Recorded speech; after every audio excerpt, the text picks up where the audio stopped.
Doubt is not the enemy. Doubt is a very human experience, and you are God having a human experience. So having doubts is quite literally part of the reason and the function as to why you are here. So we need not look at doubt as something bad, as something that is against us, as something we must battle. Instead, we need to look at doubt more like something to work through, part of our human experience that we need to overcome so we can get back to creating as our God self. Now, this is something that each and every one of us can do, as I will be helping you understand in this video and helping you take forward going from here. But before we jump into why doubt isn't the enemy and how you can overcome it, if you could drop me a like and a comment on this video just to push it out to more people that may need this message. Subscribe to the channel if you're new here and be sure to click that bell icon so you don't miss future videos. And if you want tailored advice to your situation specifically, so you don't have to piece together different videos from different coaches, I have one-to-one services available, link down below. Check them out if you're interested. So without further ado, let's dive in. So I do have a definition here on my laptop just because I tried to read it and memorize it, but my brain it wasn't taking it in. So I thought I'm just going to read it here and you'll understand and cut me some slack. But I typed in, where does doubt come from? And what I got from Google is doubt comes from the Latin word dubitare, which in brackets means to waver, which stems from dubious, which in brackets is uncertain. Because dubious likely derives from duo, meaning two, etymologically, doubt literally means of two minds being torn between two choices. Now, the reason why I wanted to accentuate the choices part there is because, as with anything, and I've tried to express this across my content over the years I've been here, it's not what comes up that matters. It's where you take it that truly makes the cake. The most loving couples will have the odd moment of bickering, maybe the odd what if they leave, maybe even the odd full-blown argument. But they always bounce back because it's not the argument or the thoughts that's come up that matters, it's how they handle them. Even the richest person on the planet might think, what if all of a sudden the US dollar goes to zero tomorrow? I'll lose everything. But they know that no matter what happens, they could start from scratch. They could build up. So even though the thought has come up, they take it in a beneficial way. Because no one is perfect. That human experience quite literally dictates that no one will be perfect. So if there's something that can be conceived, the best of the best would conceive it, in a negative sense is what I mean in that instance. So clearly it's not what comes up. It's not I've had a bad thought, I've had a bad day, I did a bad thing that matters. It's where you take it from there. And that's why I wanted to accentuate there where it says being torn between two choices. Because you can choose. You can choose what you focus on. Now, using that definition there, doubt comes from the Latin word dubitare, which means to waver. All a doubt is basically the fight between your old self saying, this has happened, nothing will ever happen, nothing's changing, like those kinds of things, doubts, who would have thought, and your new self. Yes, it's already done. Yes, it's mine. Of course I'll have it, and so on and so forth. And both of these things are sat on your shoulders like the devil and the angel, trying to pull your attention in either way. You are the observer of your thoughts. You are not the thoughts themselves, which is why you can stop and go, I am thinking these things. If you were the thoughts themselves, you would stop and go, I am this thing.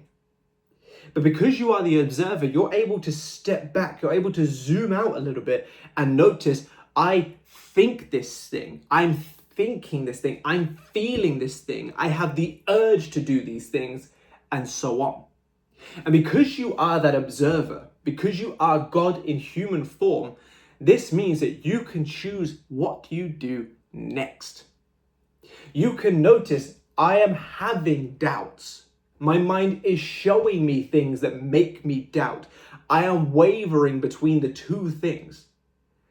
But because you have the ability to see that, you also have the ability to decide what comes next.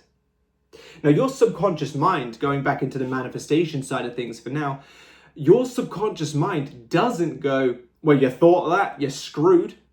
Your subconscious mind goes, what are you feeding me? If you have a thought of, I won't get person, and you invest in that, you let yourself panic, you let yourself spiral, you go, oh yeah, I'll never get them. Remember when they said this and everyone's ever left me? Then of course you are feeding your subconscious mind that story. You can be safe to say if it's a consistent thing, you can expect some of those experiences. But if you have that thought of, I'll never get a specific person, and you go, you know what? I'm aware that my mind is trying to tell me that I can never have my specific person. I've observed this. Let me calm myself down as to not invest in it.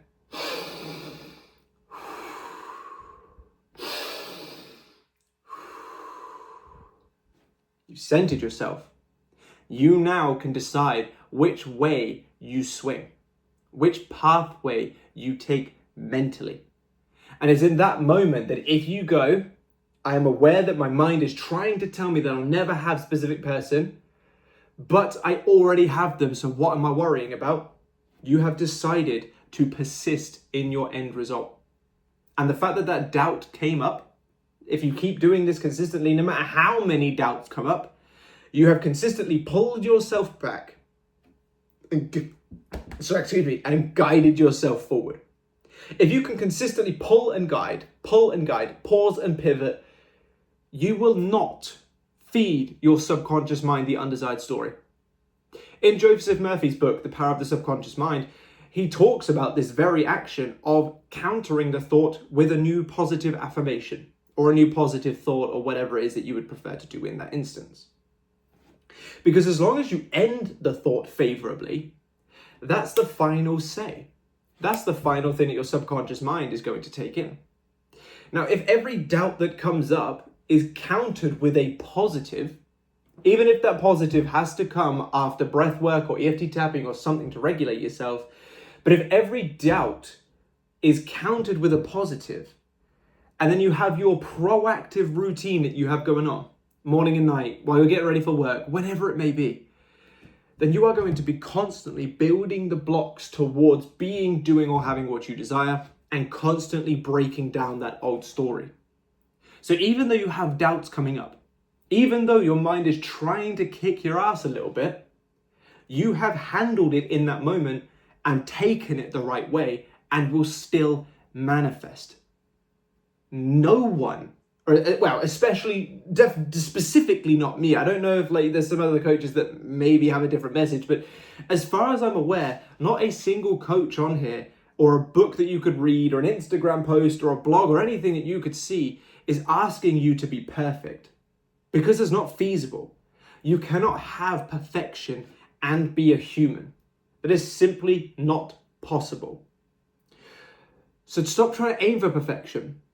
Stop thinking that manifestation has to be without doubt, without waver, without deterrence, without these things, because it doesn't. It just has to be guided and handled in the right way when it comes up. I still have doubts even now. What time is it now? It's 3:00 in the afternoon today as I'm recording this. Do you think I've gone my whole day without having a single negative thought or a single moment of or anything negative? No, of course not. But I handle it the right way. If I notice my mind is veering a little bit in an undesired way, I'll do some breathing. I'll go do a short little meditation if I have to. I'll listen to some music that makes me feel upbeat. I'll think favorably. I'll do some affirmations, because it's not what comes up, it's where you take it. And doubt is just the same. Doubt is just another, obviously I know I got the definition up and gave you some fancy words like etymologically and stuff like that, but doubt is merely just your mind going, I have something that I want to address. How you address it is what decides what happens going forward. If yesterday's thoughts or the past thoughts create the present's future, If the past thoughts creates the present's reality, then the present thoughts will create the future's reality. So if you decide in this present moment, I will commit to what I want to experience in the future, and you do that consistently, no matter how many doubts you have, no matter how many bad days you have, no matter how many times you wonder if it's not working, as long as you've countered those things with something positive, and to have the cherry on top just to really make sure it works out in your favor, you have some proactive routine stuff that you do prior to any negative. As long as you're doing that, you will succeed. I doubted when manifesting Katie, manifested her. I had months where I was financially struggling, followed by amazing months, because even though I was struggling, I made my mind do the right stuff, and then those amazing months followed. When I really thought that my child wasn't going to sleep through the night because she kept waking up, I stuck to it anyway, and I just imagined myself waking up refreshed, and out of nowhere, one day, she just randomly started sleeping through the night. And we've just not had a problem since. So trust me when I say this.